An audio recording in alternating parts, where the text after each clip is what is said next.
à tous dans ce nouveau live Pharmacie Lounge. Nous sommes vraiment très heureux de vous retrouver pour ce deuxième webinaire de cette nouvelle saison. Alors ensemble, nous allons encore une fois parler des sujets importants de la pharmacie et des pharmaciens. Actualité oblige, nous allons faire le point aujourd'hui sur la vaccination en En officine. officine. Cette Cette activité qui a activité qui a connu connu. des débuts, rappelez-vous, avec la grippe et le Covid, est maintenant totalement intégrée en pharmacie avec la prise en charge de toutes les vaccinations qui sont prévues au calendrier vaccinal. Et pour parler de ce sujet, nous recevons aujourd'hui les deux cofondateurs du site mesoigner.fr, Xavier Mosnier-Thomas et Amaury Dechalin. Bienvenue, messieurs. Bonsoir. Bonsoir, bonsoir Aurélie, bonsoir Romain. Merci à vous de nous accueillir pour ce webinaire. C'est vrai qu'avec Xavier, on trouvait intéressant de prendre la parole sur la vaccination qui est, je crois, le sujet brûlant du moment avec la modification de ces nouvelles missions en officine. C'est clair et on va en reparler pendant ce live. Et bien évidemment, je suis accompagné avec Aurélie Pasquier, notre responsable communication à Pharmacy Lounge. Bonsoir Aurélie. Bonjour à tous, ravi de vous retrouver pour ce nouveau live. Alors, quelques mots sur Pharmacy Lounge. C'est le réseau social professionnel sécurisé et éthique pour vous, tous les acteurs de la pharmacie. L'inscription est gratuite et sécurisée. L'usage est très simple, intuitif et confidentiel. Vous pouvez nous retrouver sur tous les navigateurs Internet depuis un ordinateur ou sur votre mobile.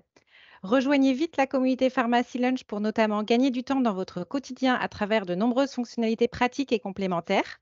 Échangez avec vos confrères, institutions et entreprises expertes de la pharmacie comme Me Soigner. Participez à des groupes de discussion selon vos centres d'intérêt de façon confidentielle. Accédez à Theriac, la base de données de médicaments. Restez en veille sur les événements de la profession et profitez de nombreuses vidéos métiers. Pharmacy Lunch est aussi, comme ce soir, l'organisation de webinaires sur des sujets d'actualité variés pour vous accompagner au quotidien dans votre métier. Je laisse tout de suite la parole à Romain Lecointe, lui-même pharmacien, pour animer l'échange. Je vous souhaite un excellent webinaire. À très bientôt dans Pharmacy Lunch pour notamment télécharger la présentation dans l'espace Me Soigner.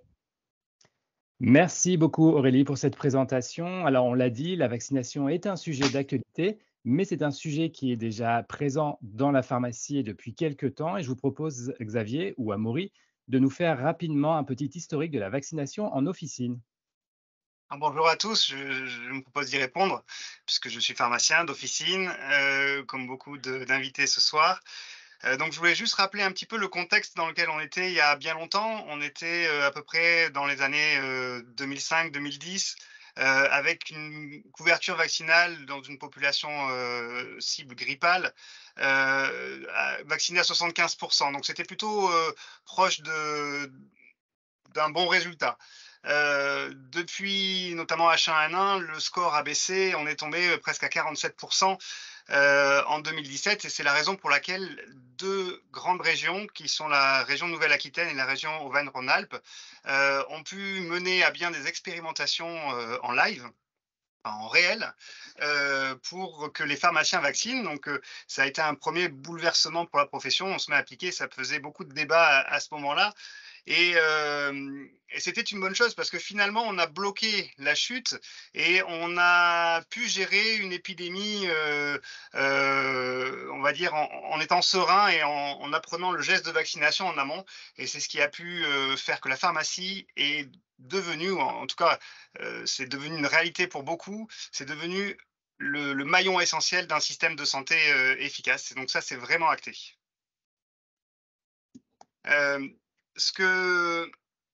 Le premier acte qui a pu être une avancée, c'est la simplification du parcours vaccinal. Avant, il fallait aller chez le médecin, revenir à la pharmacie, se faire vacciner chez le médecin. C'était un peu compliqué. Parfois, on avançait les vaccins. Et en fait, on a vraiment simplifié la vie des gens. Et ça a été plutôt pas mal puisque du coup, cette vaccination grippale a pu permettre d'organiser en temps record des vaccinations. Je ne sais pas si vous vous souvenez, durant la période Covid, on n'avait pas de vaccin Covid, mais on avait un vaccin grippal. Et en une journée et demie, 2 journées, 3 journées, on a vacciné un nombre de personnes phénoménal. On a vidé nos stocks et on était à la recherche de vaccins grippal.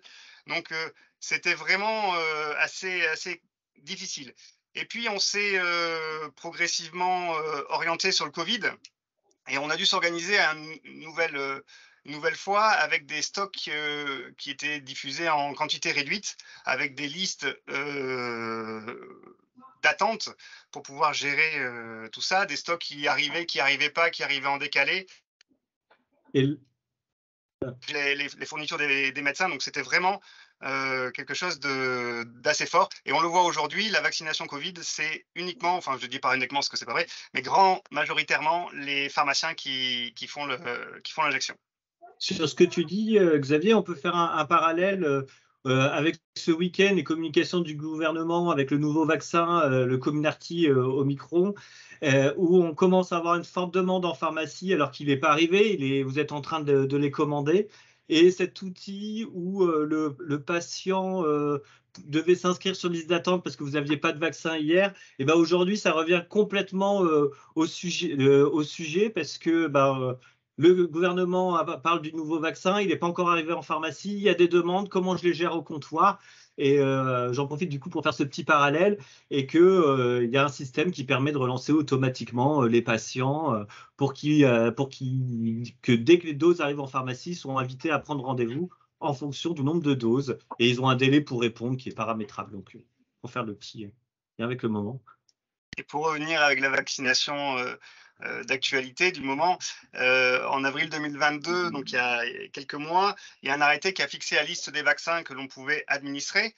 On pouvait le faire aux patients âgés de plus de 16 ans. Donc il y avait la grippe, la diphtérie, le tétanos, polio, coqueluche, papillomavirus humain, les infections invasives à pneumocoque, l'hépatite A, l'hépatite B, le méningo. Enfin bref, il y en a quand même pas mal. Là, il est clair que le parcours vaccinal là-dessus s'est considérablement simplifié déjà depuis avril et on va voir que ça va évoluer encore plus vite et c'est plutôt ce qui est chouette.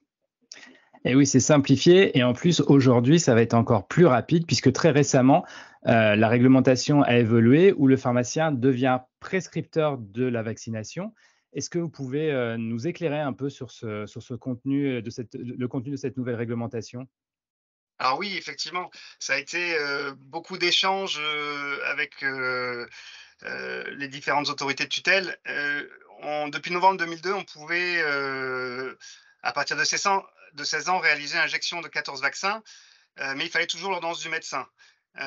Aujourd'hui, on peut, notamment pour le HPV, vacciner à partir de 11 ans. Donc ça élargit largement nos compétences et ça c'est vraiment un enjeu capital par rapport à ce qu'il y avait avant, c'est qu'on va descendre et on va participer à cette vaccination d'envergure qui est la vaccination contre le HPV. Je pense qu'au comptoir, on voit bien non pas les 11 ans qui se présentent avec des ordonnances, mais on voit une vraie interrogation des 12, 14, 15 ans, même un peu plus, c'est-à-dire que il y a quelque chose qui est proposé pour les 11 ans et puis ça s'élargit dans la famille et donc il y a une discussion et on fait des vaccinations de rattrapage. Donc, c'est une vraie opportunité de pouvoir répondre à cette demande sur le HPV. Il y a vraiment un enjeu énorme. Il faut qu'on arrive à bien augmenter la couverture vaccinale. On est, je crois, à 40%. Il faudrait qu'on arrive, selon l'OMS, à 80%. Et du coup, tout cet aspect réglementaire maintenant est acté. Comment, en pratique, le pharmacien va pouvoir prescrire ces vaccins du calendrier? Alors, donc le pharmacien, il peut prescrire à partir du 9 août. Ça, c'est en théorie, puisque il est nécessaire d'avoir une formation initiale qui s'est libérée. Les premières formations se sont organisées la semaine précédente. Donc, ce qui est bien, c'est qu'il va pouvoir prendre en charge n'importe quel patient âgé de plus de 11 ans dans le cadre d'une vaccination de rappel. Donc, on parle effectivement du papillomavirus. Et donc, on pourra faire le discours de, de professionnels de santé pour l'inciter à la vaccination. On va pouvoir faire la prescription, la délivrance du vaccin et l'injection. Donc, en l'espace d'un temps assez court, à l'occasion d'une délivrance, ce sera vraiment un acte fort d'un point de vue santé. Après, il y a aussi une responsabilité, dans le sens où jusqu'à présent, c'était les médecins qui avaient cette responsabilité de motiver à faire les injections et avoir une couverture vaccinale qui soit suffisante. Le fait de pouvoir prescrire, c'est très bien, on simplifie le parcours, mais il ne faut pas oublier d'aller chercher nos patients pousser nos équipes à se former et aller chercher ces patients. Alors, on en a beaucoup dans des situations qui sont très importantes. Il y a aussi pas mal de patients qui ne vont pas trop chez le médecin. Je pense à ceux qui sont vers 45 ans pour le rappel diphtérie, coqueluche. Donc, c'est voilà, tout cet environnement-là qu'il faut être capable de porter et d'amener à améliorer la couverture vaccinale. Donc, il y a un vrai enjeu. Est-ce qu'il existe des cas particuliers pour lesquels le pharmacien doit quand même renvoyer vers une consultation médicale du coup? Alors, il y a effectivement les cas très particuliers. Je pense aux personnes immunodéprimées qui doivent encore se rendre chez le médecin pour tout ce qui va être vaccin vivant atténué. Il y a la rougeole, les oreillons, la rubéole. Il y a aussi les vaccins contre le zona, plus concernés pour les personnes immunodéprimées, l'hépatite A. Donc tout ça, ça va être le médecin qui va gérer. Et puis encore une fois, si on ne sait pas, vaut mieux pas s'engager. Il y a des centres de vaccination qui sont proches. On sait faire les cas généraux. On va se concentrer sur les cas généraux. Et il y a toujours des gens qui sont plus performants que nous pour nous soutenir et pour que nous puissions orienter les patients vers la bonne parole. Est-ce que la profession est prête aujourd'hui à relever ce défi? Alors, il me semble que, comme je disais, la vaccination faisait débat en 2017 lorsque nous faisions l'expérimentation pour la grippe. Aujourd'hui, je pense qu'elle est absolument prête à faire cette nouvelle mission. Par contre, il est clair qu'il faut qu'elle s'organise. Les équipes sont chargées, les équipes ont plein de missions à faire, et pour ça, il va falloir s'organiser comme il le faut. Et je crois savoir que Me Soigner a des outils performants pour le faire, et Maurice, je pense, reviendra dessus.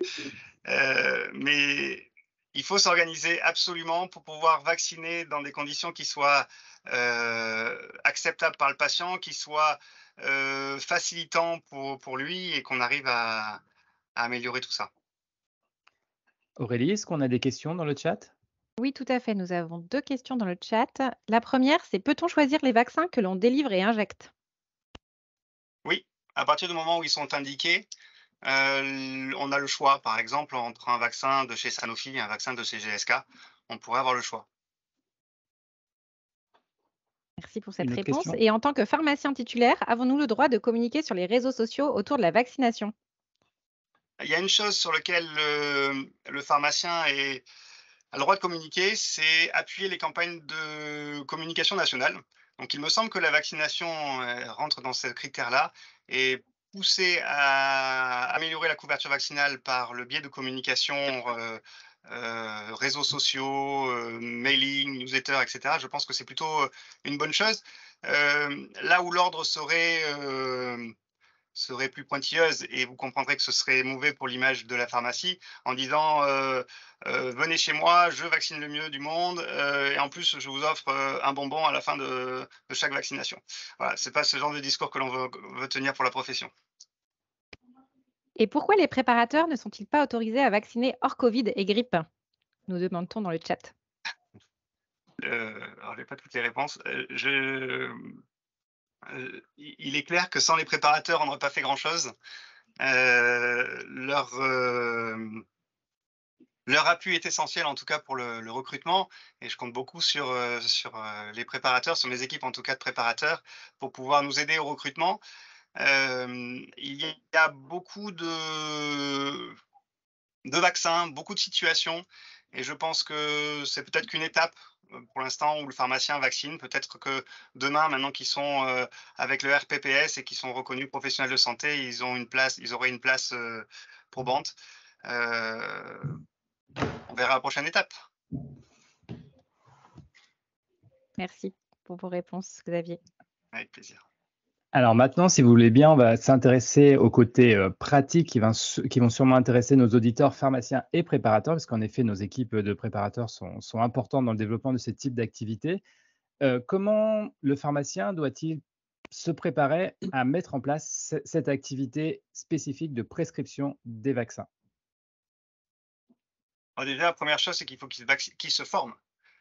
On a 10h30 de formation à faire.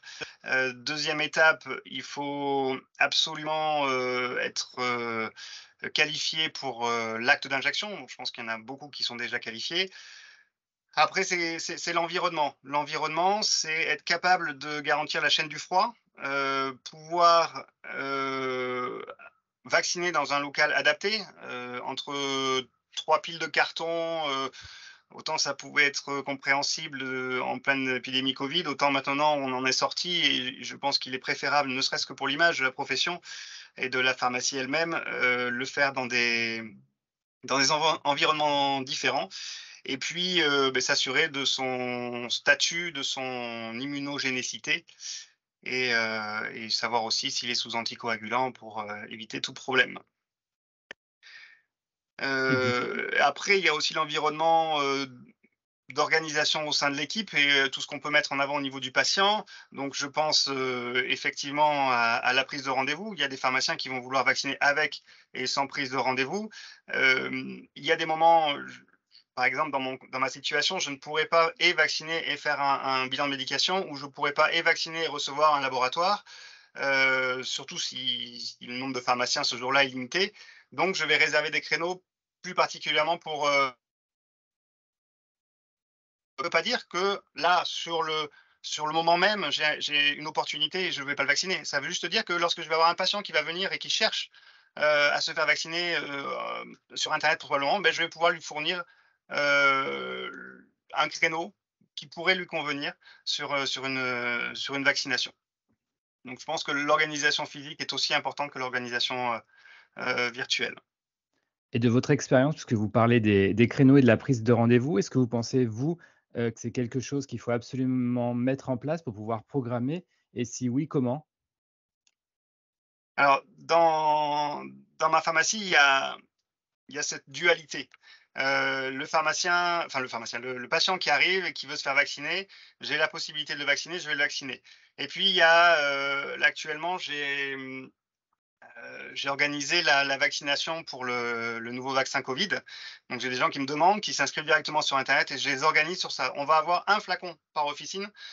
Même si on arrive à en récupérer des médecins, c'est pas beaucoup. Donc, il faut absolument que je me réorganise pour ça. Donc, il va y avoir un moment où je vais dire à mes patients, vous inquiétez pas, vous serez vaccinés, je vais vous mettre à ce créneau-là, vous aurez votre place et votre vaccin, et d'autres que je pourrai vacciner en live. Il faut bien imaginer aussi que le 2 octobre, les médias vont recommuniquer. On va pouvoir se faire vacciner contre la Covid. Donc, on va avoir un afflux important dans les pharmacies. Si on n'a pas de quoi s'organiser, les patients vont faire face à un blocus. Donc, pour ne pas perdre leur motivation, c'est ne vous inquiétez pas, je vais vous vacciner, ce sera tel jour à telle heure. Et non pas, non, je suis désolé, j'ai plus de place. Le message est différent. Et si on parle d'amélioration de la couverture, il faut rentrer dans des dynamiques comme celle-ci. Ce qu'on peut dire aussi, peut-être, pour compléter Xavier, c'est que quand on parle d'un patient, quand ils vont arriver tous au même moment, ils vont aller chercher un moyen de se faire vacciner. Donc, ils vont aller rechercher, que ce soit sur des plateformes, que ce soit sur Google, des moyens de se faire vacciner. Et ce qui est important, c'est aussi le fait d'avoir un endroit pour pouvoir communiquer sur le fait que moi, je vaccine, pour pouvoir prendre ses rendez-vous, pour pouvoir gérer ses files d'attente. Et ça fait pour moi partie des enjeux primordiaux à l'augmentation de cette couverture vaccinale.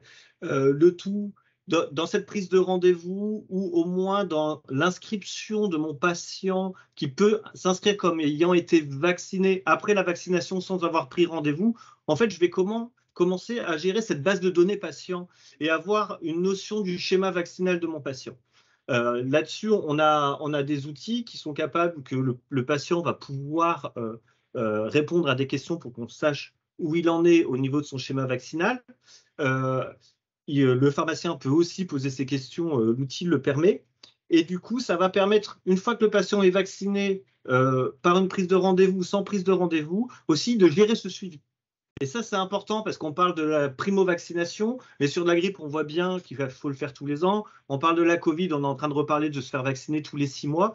Et on a un gros enjeu, à avoir des outils pour aider à gérer des afflux de personnes, mais aussi être capable de relancer ces patients, qui soient nos patients ou qui soient dans une zone de chalandise où vos confrères vont peut-être pas vacciner, etc. Et pouvoir aller les récupérer et commencer à avoir un vrai outil qui permet de communiquer à mes patients, ou en tout cas à ma zone de chalandise élargie, sur ce que vous faites, à quel moment et quand. Et du coup, quand vous parlez d'outils, vous parlez par exemple de votre application qui s'appelle Me Soigner. mesoigner.fr, pardon. Est-ce que vous pouvez nous en dire plus? Le premier outil qu'on a, c'est un outil qu'on a développé avec Sanofi, qui est un arbre décisionnel. C'est leur arbre décisionnel qui était sous format assez, on va dire, scientifique. On répondait à une question, on allait chercher dans des dossiers Excel et autres, ça vous donnait des réponses. Nous, on l'a complètement repris en mode je vais dire, logiciel, et ce qui permet au patient de répondre à des questions et derrière de lui donner une réponse, savoir s'il est éligible au DTP, est-ce qu'il faut et quel vaccin. Derrière, en fonction de ces questions, on va être capable de vous dire s'il faut rajouter la coqueluche ou, vous savez, vous avez plusieurs types de vaccins. On est capable de vous donner la réponse exacte et précise. Et aussi, on peut, après cet outil, là, je vais peut-être répondre plus sur la partie comment améliorer la couverture vaccinale. Derrière, on est capable, une fois qu'on a ces outils qui permettent d'envoyer, donc, de savoir où en est mon patient, le pharmacien de pouvoir le renseigner aussi lui-même, d'aller relancer les patients pour leur dire par des campagnes email ou SMS, de savoir que c'est le moment opportun pour se faire vacciner. Donc, on va avoir un des outils qui permettent au patient de faire son diagnostic, au pharmacien de renseigner rapidement un schéma vaccinal si le patient vient avec son carnet de vaccination, et 3, des outils de relance, soit d'information globale, soit de relance en fonction des âges et des pathologies si on les a. Les pathologies, on peut les avoir notamment grâce à la vaccination Covid, parce qu'on a pas mal d'informations qui sont arrivées à partir de ce moment-là. Et on voit bien que pour une personne diabétique, on ne va pas communiquer de la même manière sur son intérêt à se faire vacciner qu'un jeune de 30 ans qui n'en a pas grand-chose à faire se faire vacciner contre la grippe en étant en pleine bonne santé. Alors, on l'a vu, l'aspect réglementaire, c'est OK, la profession est prête, les outils sont là, la vaccination a eu lieu. Qu'est-ce qui va se passer après pour le pharmacien? D'un point de vue qualité, il faut aussi penser à tout ce qui est traçabilité de l'injection et effectivement, en plus, le remboursement, la rémunération. Est-ce que vous pouvez nous apporter quelques informations sur ces sujets? Alors, juste pour effectivement voir le côté délivrance. Donc, si on fait une délivrance, on a toujours l'honoraire de dispensation de 50 centimes, plus ou moins l'honoraire lié à l'âge selon les situations. On a la marge du médicament délivré. Alors, j'avais regardé pour un Repevax, on est à 2,32 € de marge, et auquel on peut rajouter l'acte d'injection 7,50 €. Et dans le cas où c'est prescription et administration, ça fait 9,60 €. Donc ça vient cumuler, et pour une vaccination, pour un pas vers l'augmentation de la couverture vaccinale, on a plus de 10 € de marge, ce qui est quand même plus intéressant que juste une délivrance de vaccin où on va avoir moins de 3 €. Et la traçabilité alors? Ah, La dernière partie, de la dispensation de la délivrance? ah, Alors, il y a toute cette partie qui est liée aussi au Ségur du numérique. Alors, Ségur du numérique, quand on en parle, c'est une notion. Moi, j'emploie moins ce mot-là parce que Ségur numérique, pour moi, c'est connoté LGO. C'est connoté l'argent que va prendre le LGO lié au Ségur du numérique. Je préfère parler de l'espace santé qui est plus connoté patient, en fait. Hein, vous avez les deux visions, ça dépend comment on veut attaquer le sujet. Nous, par rapport à nos outils, déjà, quand il y a une vaccination qui est faite, on édite un document automatiquement qui permet de dire au patient qu'il a été vacciné. Déjà, ça vous évite toute cette partie administrative. Ensuite, suivant la vaccination, vous avez deux choses. Soit c'est de la vaccination Covid. La vaccination Covid, aujourd'hui, nous, on envoie l'information sur Amélie Pro. Donc, et c'est Amélie Pro qui s'occupe de le mettre dans l'espace santé et dans le DMP du patient. Dans ce cadre-là. Donc, nous, on ne va pas le mettre, sinon ça ferait doublon.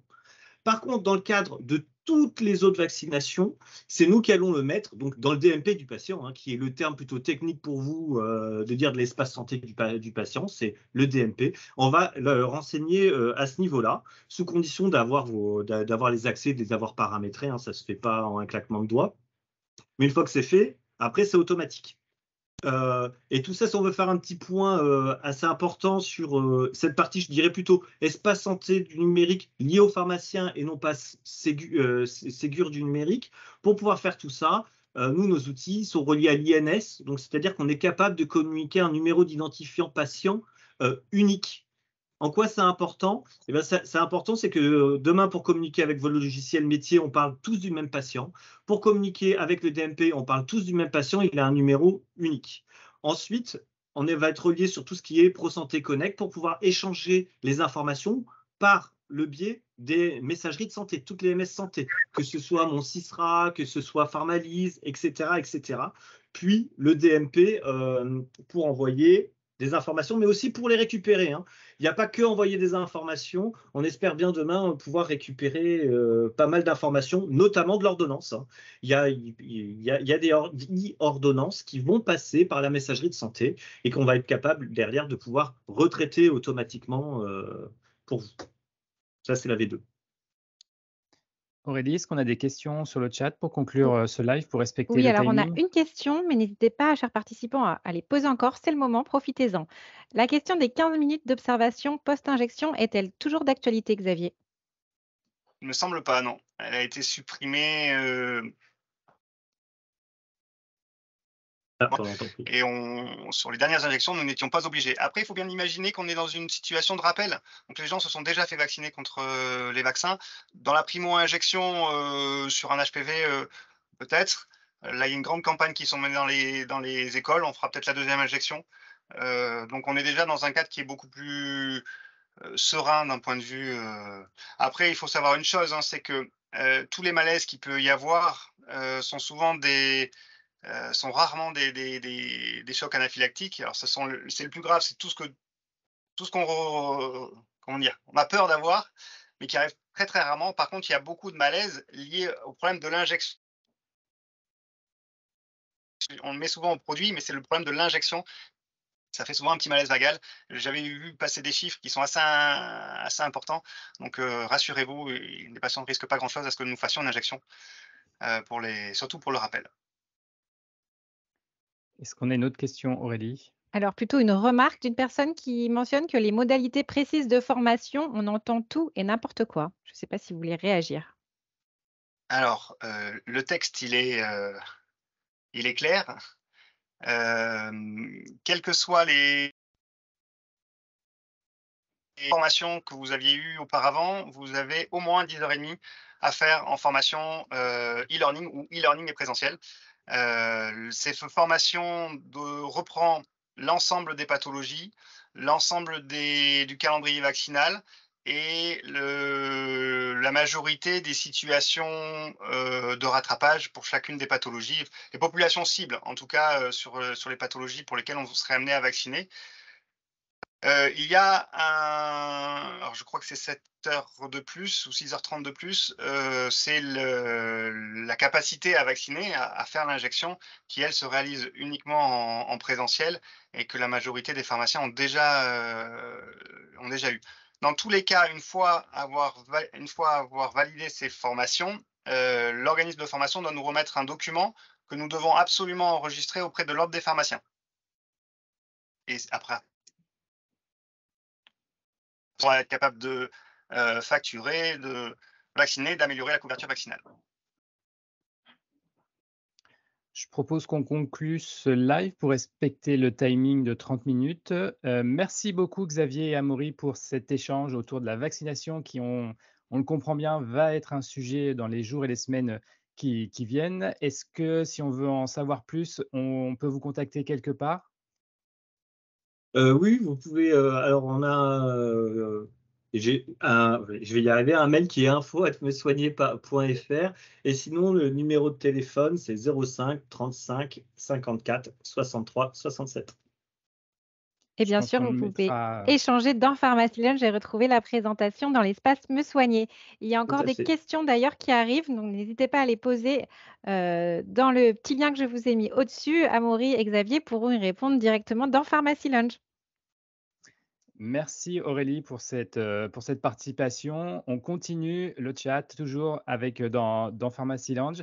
N'hésitez pas donc à aller sur la plateforme pour poursuivre les échanges et nous vous donnons rendez-vous pour un prochain épisode. À bientôt.